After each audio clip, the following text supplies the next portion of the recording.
Lord Jesus, you own my heart. Shalom, shalom, shalom. Bonjour, cher peuple de Rehoboth. Bonjour, bien-aimés, famille Rehoboth à Paris, à Abidjan et de par le monde.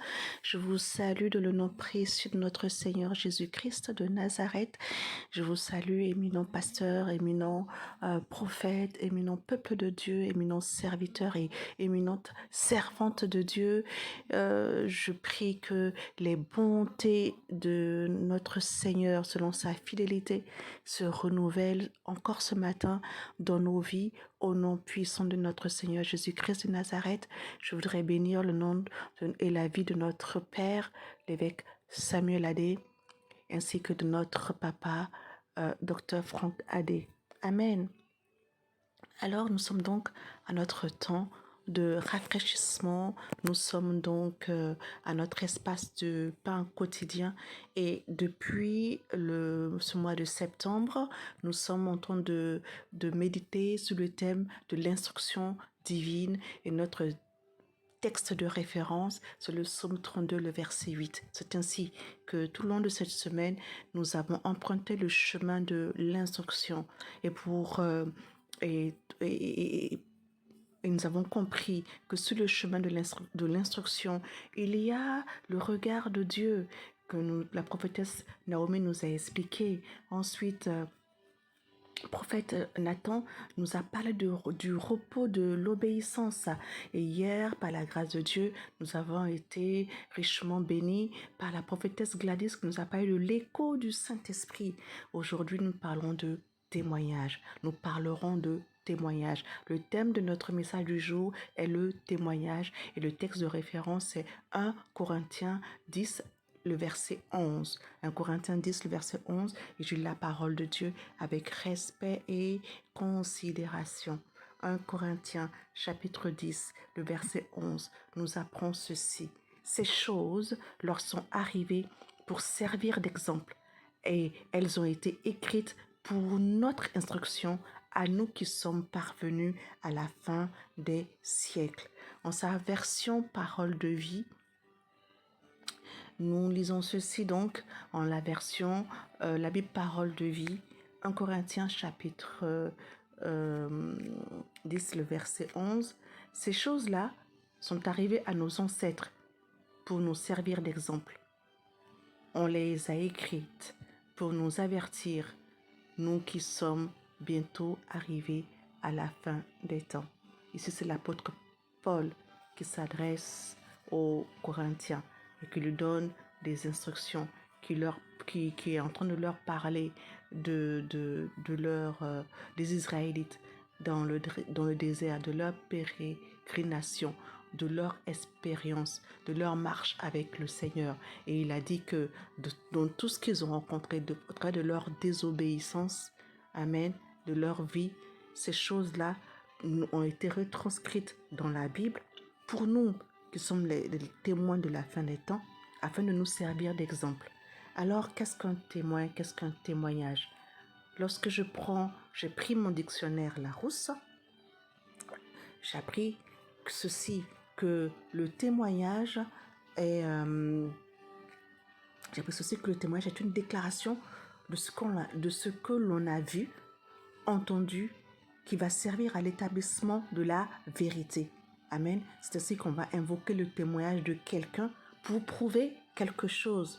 Et les synonymes sont l'attestation, le rapport. Et si nous allons dans le domaine juridique, donc ce sera une déposition. Ce sera une déposition. Amen. Et je me suis aussi renseignée sur le terme instruction. Et l'instruction, c'est l'action d'enrichir, l'action de former l'esprit. L'action de former l'esprit. Amen. L'action de former l'esprit. Et c'est donc une connaissance. L'instruction est une connaissance. Et dans la définition biblique du mot témoignage, le mot grec pour parler du témoignage, ce serait le mot, un des mots grecs pour parler du mot témoignage, parce qu'il y a plusieurs mots, le mot martoureo. Martoureo, c'est être témoin. Être un témoin, c'est porter témoignage, c'est-à-dire affirmer ce que l'on a vu ou ce que l'on a entendu ou expérimenté ou ce que l'on connaît par ce qui nous est dit par révélation ou par inspiration divine. Amen. C'est l'action de rendre témoignage.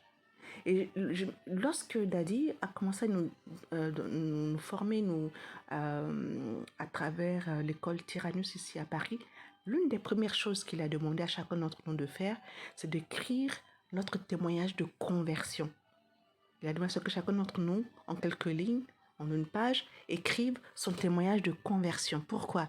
Parce que le témoignage de conversion, parce que le témoignage est une empreinte, est une trace, est une empreinte qu'on laisse au monde qui va glorifier Jésus et qui va aussi ramener le cœur de plusieurs à Christ. Amen.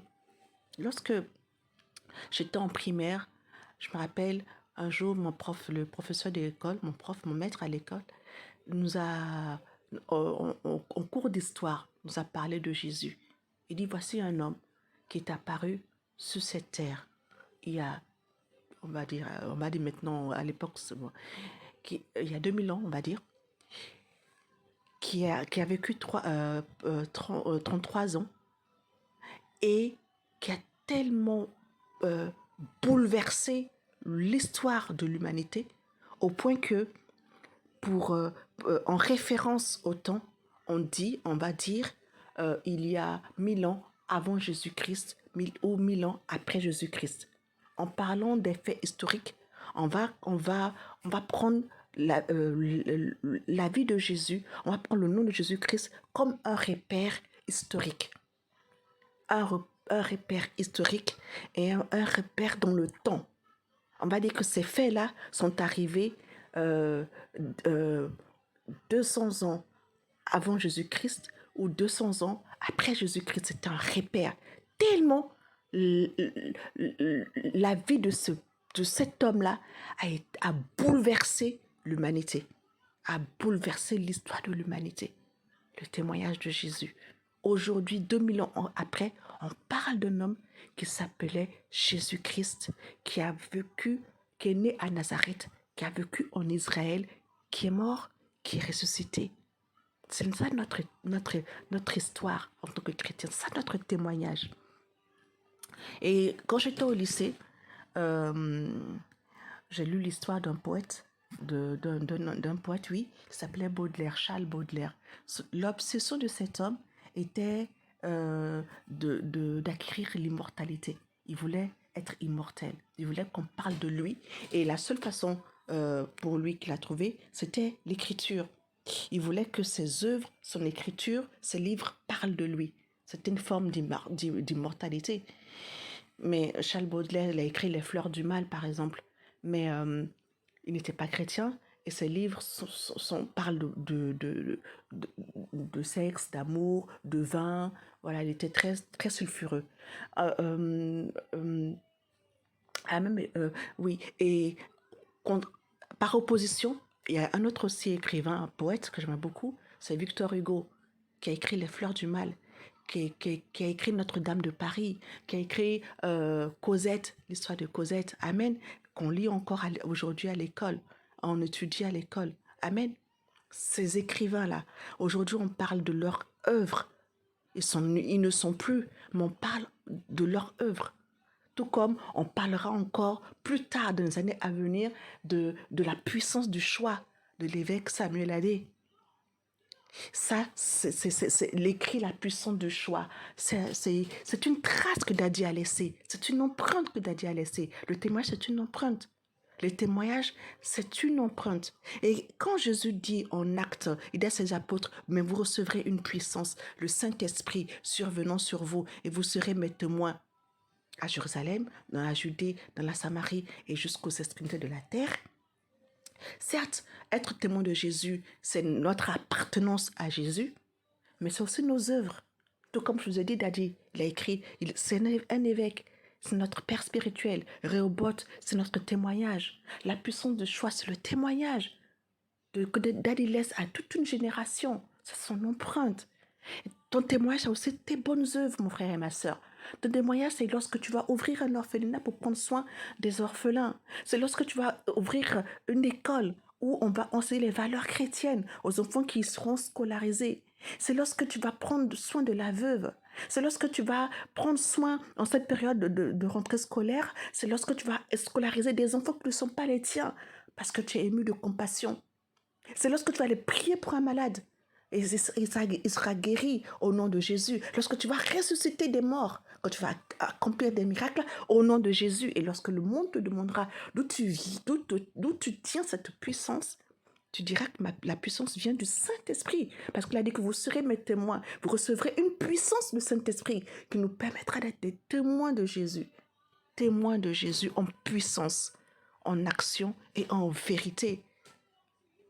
Le témoignage aussi que nous pouvons laisser, c'est notre caractère, notre comportement qui atteste que Jésus-Christ est en nous et que nous sommes ses disciples par notre douceur, par notre joie, par le fruit de l'esprit. Amen. Oui, le témoignage, c'est non seulement notre caractère, notre comportement, mais c'est aussi nos bonnes œuvres que nous laissons dans le monde pour montrer que Jésus-Christ est le chemin, la vérité et la vie. Ce sont nos bonnes œuvres qui pourront pousser les autres à glorifier Dieu au travers de nos bonnes œuvres. Notre témoignage, c'est notre histoire de vie.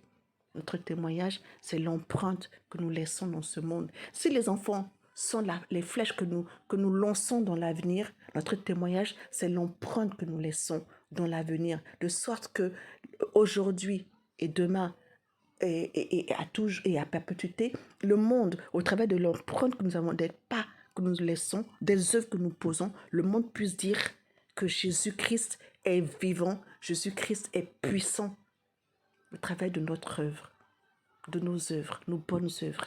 Amen. Être un témoin de Jésus, c'est cela. Être un témoin de Jésus-Christ, c'est poser des actions qui vont glorifier Jésus aujourd'hui et dans le futur. Comme Nadia a pu écrire cet excellent livre, La puissance du choix, comme Kenneth Hagin a pu écrire Conduit par l'Esprit de Dieu, comme Yonggi Cho a pu écrire Saint-Esprit, mon associé. Amen. Nous sommes tous appelés à être des témoins de Jésus d'une manière ou d'une autre. Laissons une empreinte qui parlera de Jésus et qui emmènera le cœur du monde à Christ. Soyons bénis au nom de Jésus. Je vous souhaite de passer une excellente journée. Amen.